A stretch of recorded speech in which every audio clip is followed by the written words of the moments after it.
Well, yesterday it was raining too much to work out, but I did try some dips with my chest up. And I got pretty good range of motion on those, so I think I'm going to do a more exploratory set of those. Maybe just do those today. Really stretch out this whole shoulder joint. Pecs through a good range of motion they haven't been through. It really stretches out my pecs in a way that they're not used to doing those. Yeah, I think that's the plan. That, a bunch of pull-ups.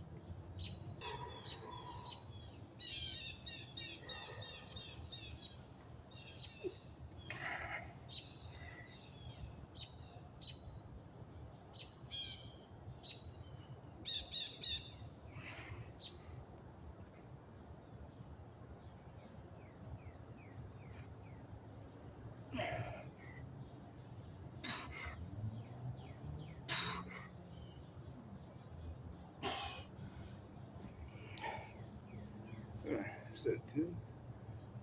Not sure if my shoulders were slipping forward there at the end. Just trying to keep them pulled back, nice and retracted. That's the way you're supposed to do those, but a little stiff throughout the shoulder joints. But doing those should loosen me up. All right, I'll see how that looked on film. Grab me another set. Those look pretty good. Looks a little funky because of the slight angle. Always looks like one shoulder is a little bit off, but yeah, it's fine. It's just an optical illusion. So yeah, grab me a set of pull-ups. Pull-ups are feeling real good nowadays.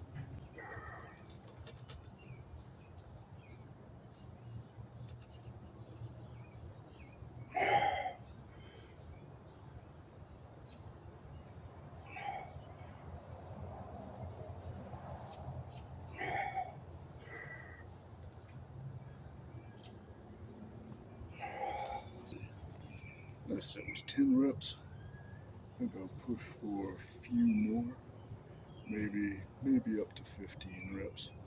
But I don't want to push this style too hard, especially you can push weight pretty hard and not get injured, but reps too. But pushing range of motion, that's what's going to tear a muscle. So I want to be a little slow on introducing more range of motion. Take it gradually. Definitely won't do any weight today, but maybe higher reps. Higher reps are fine. But yeah, I think getting up to 15 reps should be okay.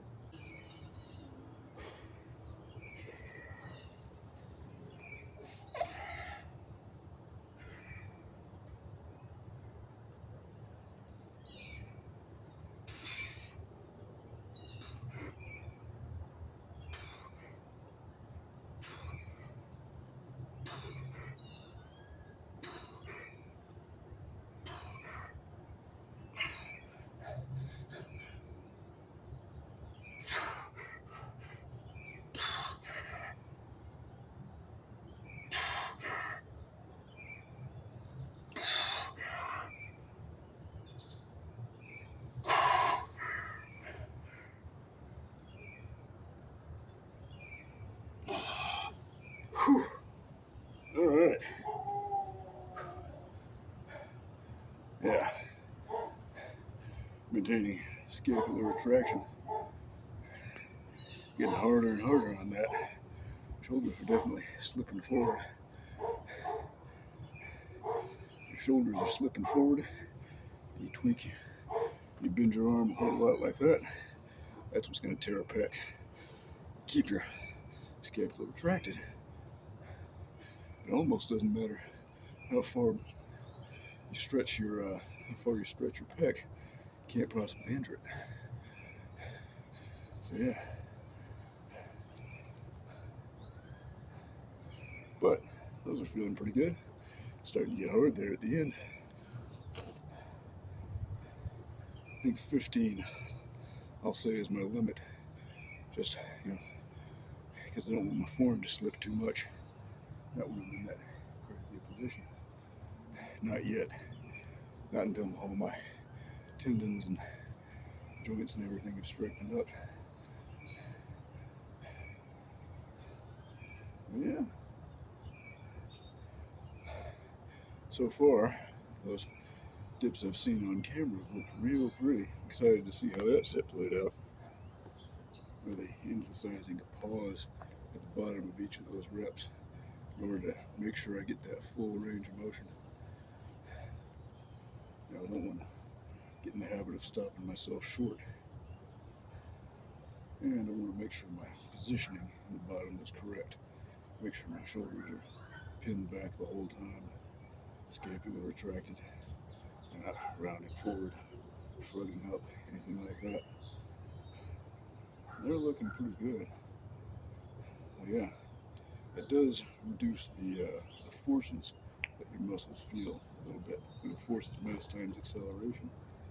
If you're moving faster, rapidly transitioning from going down to up, that's how you get the most stimulus on the muscle. But it's also the most dangerous way to train.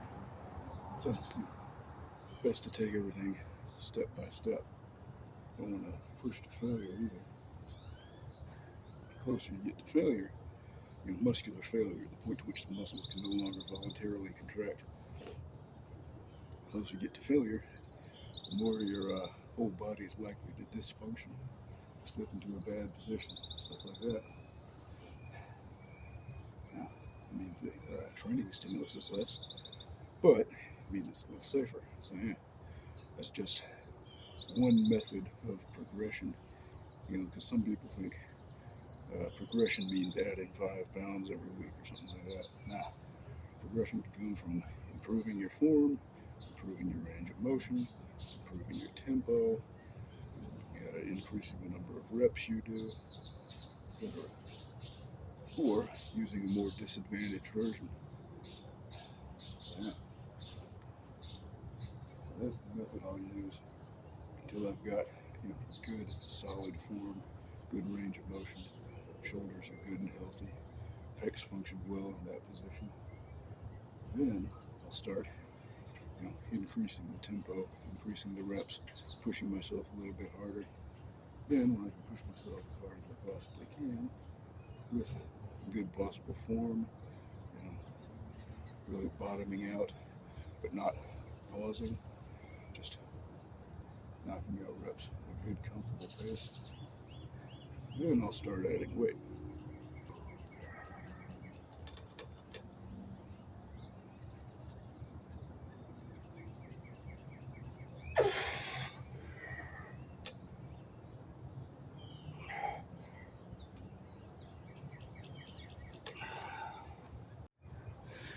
Maybe if I hit 15 reps on this, I feel good, I'll go for 16, because I can definitely get that. I can almost certainly get 20. And don't want to push it too far, because I'm already feeling pumped in my pecs. Feeling pumped in my pecs in a way that I haven't felt in a long time. So this is definitely giving me a good training stimulus.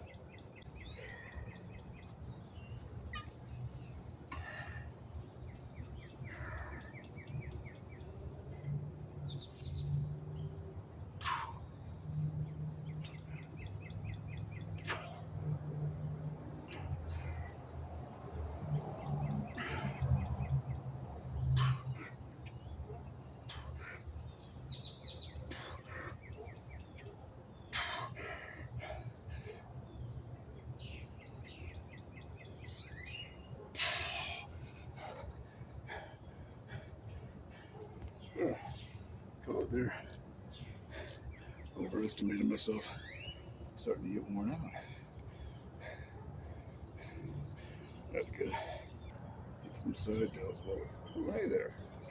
Hit some side delts while I'm covering the back. Still want to do 2 more sets. Pull-ups, do a nice little 5x5 in those pull-ups. But I think I'm done with got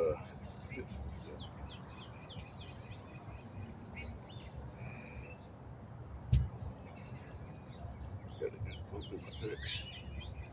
So I figure that's all I need. What do you think?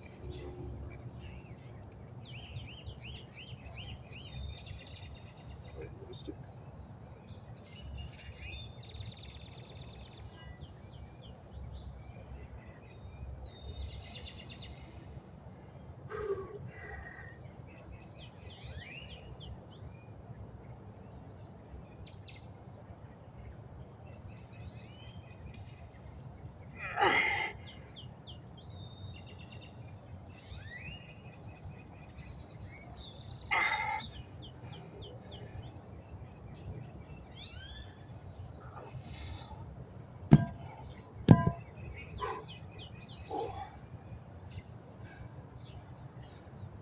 Front delts are pumped too. Which, you know, bodybuilders nowadays are saying the same thing about deltoids that they were saying 30 years ago. It's that, don't worry about your front deltoids because you'll get plenty of front delt training from pressing movements, dips, bench, overhead press. And those are the best front delt trainers. And that's true. They tell you that you gotta focus on your side deltoid, and they'll give all these aesthetic reasons. Oh, it rounds the physique, it makes the shoulders more something or another, I don't care. And they'll tell you you gotta train the rear delts because that ties the whole deltoid package together. But what people hear is, oh, don't train the front delts. They're not important. Nah, the front deltoid is about 2/3 of your entire deltoid. So if you don't have big front delts, you ain't gonna have big delts at all. So, yeah, it's the most important head of the deltoid.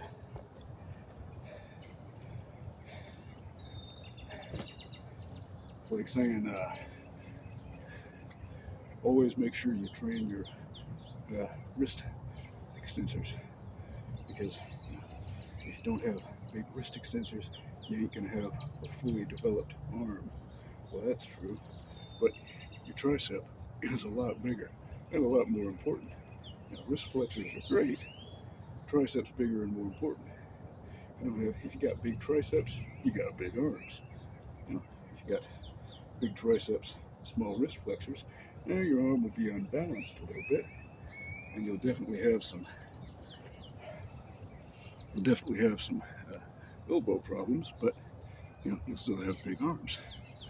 If you train your wrist flexors a lot, that's only going to contribute a fraction to your overall arm size and a fraction to your overall arm strength. So yeah, train what's important.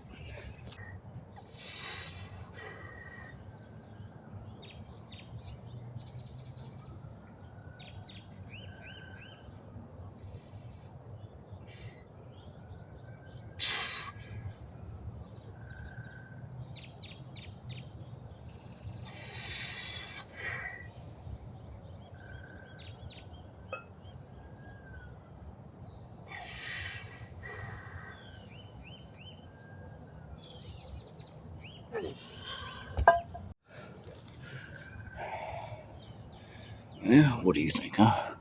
What do you think, huh? Get your fur all nice and clean. There you go.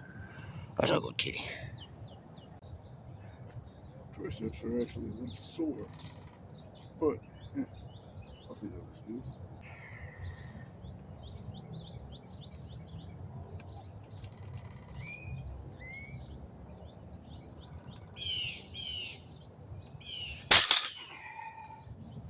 It's too light.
pump.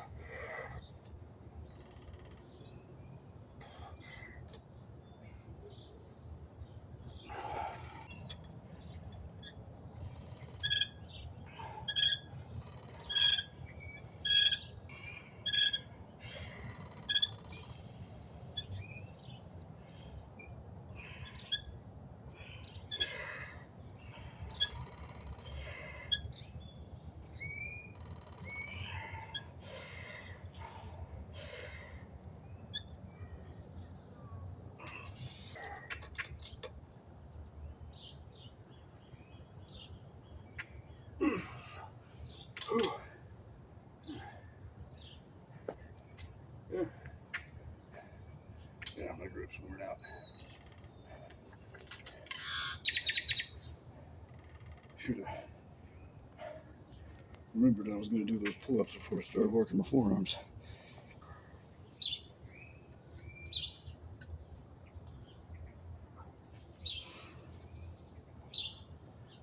Pay attention.